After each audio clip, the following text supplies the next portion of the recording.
Again, very disappointing. The Nuggets are going to be facing San Antonio, the team that I've been following and rooting for after the George Karl firing.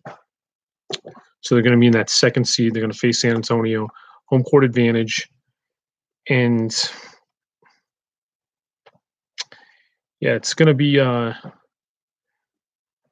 interesting to see because I guess one of the teams that I like will move on to that second round, 4-5. So they would play who?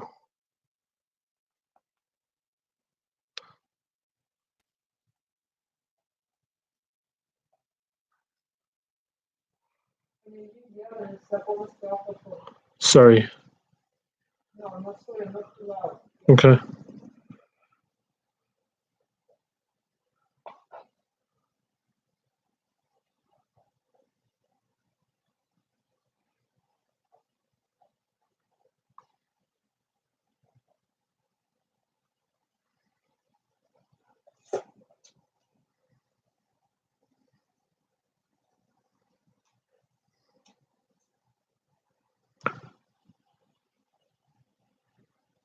Son of a gun.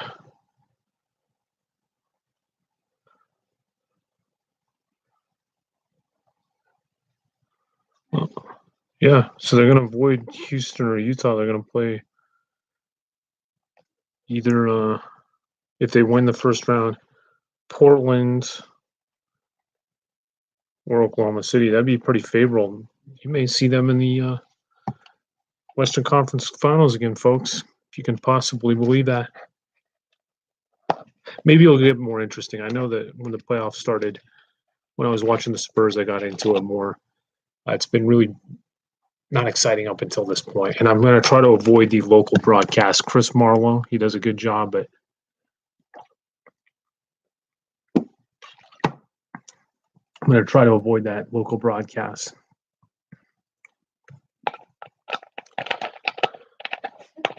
What? We're going to try to see it on Turner Network Television. What? What?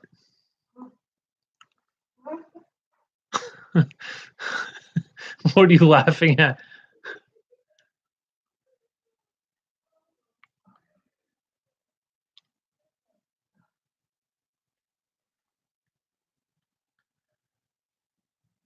Yeah, don't we see it all the time now? A team's down. It's almost no lead is insurmountable. Down by 11 with just a couple minutes left. You hope the NBA has surpassed college basketball. College used to be the more exciting game, but in the NBA, it's like first it's more laid back. With the college game, if you've seen, I've been watching the NCAA tournament. I've been watching it since like 1989, and it's just the Butler thing was unbelievable. If a team, if a real underdog went on a run like that and won the championship beyond like Villanova or North Carolina State, it would be unbelievable. But the Butler thing kind of, I mean, that was unbelievable. And now it's just like anything less than that is just, you kind of been there, seen it. But the NBA has a different, the playoffs, it's just more laid back. It's summer. You know, you wait for your games, you watch it's not like this.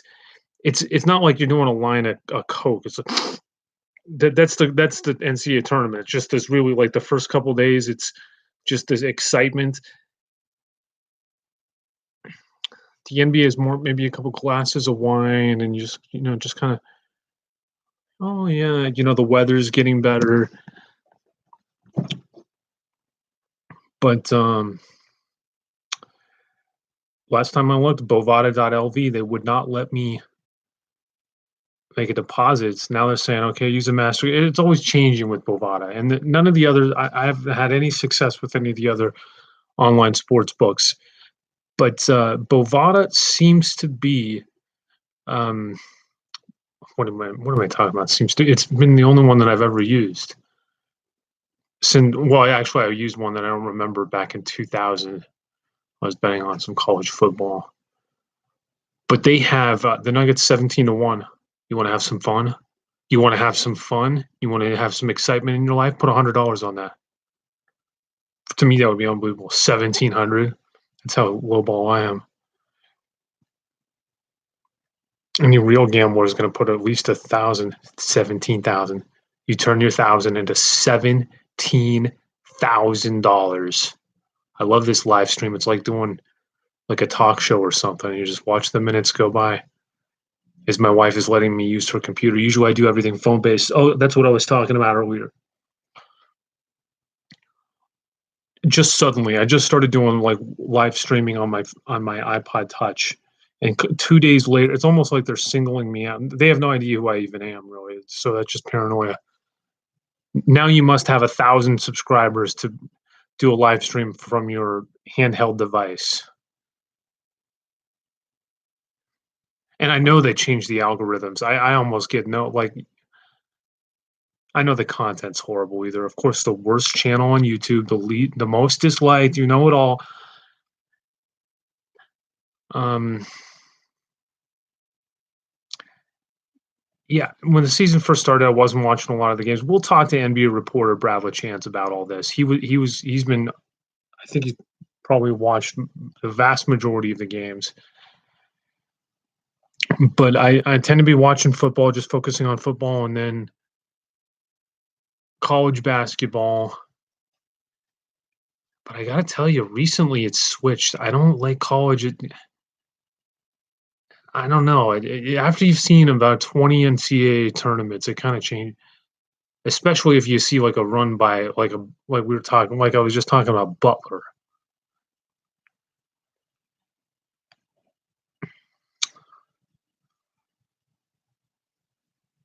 Plus, you can learn I used to know. I knew all the players, and I knew more than the announcers. I remember Seton Hall was on all the time in the early '90s. ESPN always did Seton Hall, and I memorized the entire lineup for Seton Hall. And I remember Sean McDonough was doing one of their games, and there was a guy named Arturas Karnisovas, and I remember him mispronouncing the name, and I thought, wow, I know more than this announcer. That's all they do, because that's all I did. Also, all I did was watch the games, and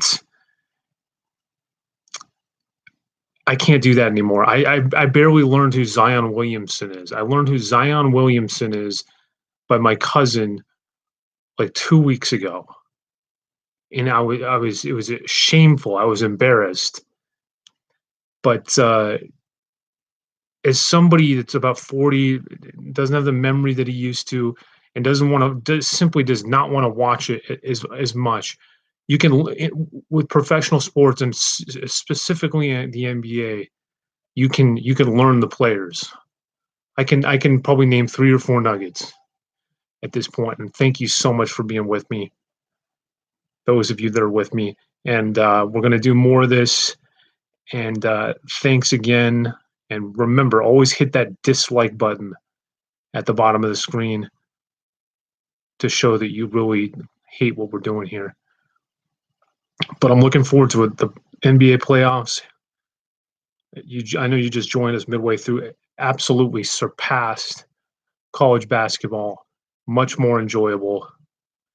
And we're going to enjoy it. Have a great night. Thank you so much. And thank you for being here. How do I end this?